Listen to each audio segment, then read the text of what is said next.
Amin'izao fotoan'izao dia misy ny misy loko piasan'ny orinasa fanalamanga ka manakorotana eo anivon'izany orinasa izany nandritra ny fandresen-dahatra nataon'ireo solombavambahoaka manao hetsika amin'izao fotoan'izao teo anivon'ity orinasa ity eo anatrehan'izay dia mitondra ny fomba fijeriny avy hatrany ireto piasa eo anivon'ny orinasa fanalamanga ireto. Notoherin'ireo piasan'ny orinasa fanalamanga Moramanga Omaly ireo solombavambahoaka 770 any Fanovana.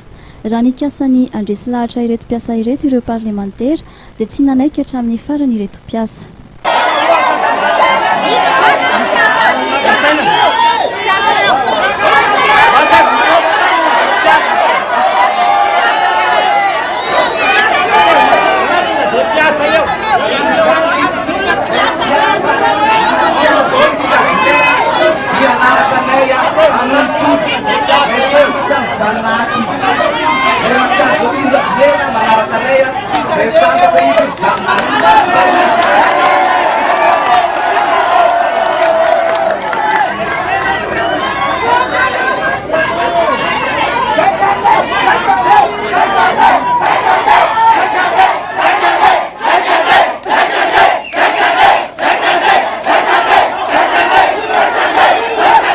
Tao anatin'ity fandalovana nataon'ireo solombavambahoaka dia nanamafy ireo piasa tao amin'ity orinasa ity fa misy andian'olona izay tsy piasa akory no mikasa manakorotana.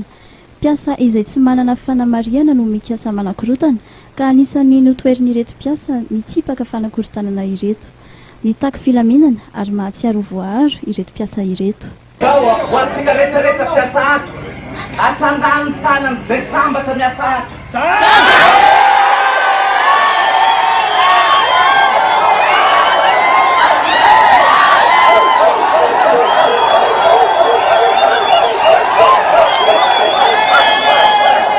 Mariana fa betsaka ireo piasa amin'ny orinasa mpanjakana no mitsipaka ny fanohitohinana any anaty toeram-piasan'izy ireo. Torak'izany ihany koa ny eny anivon'ny ministera hafa.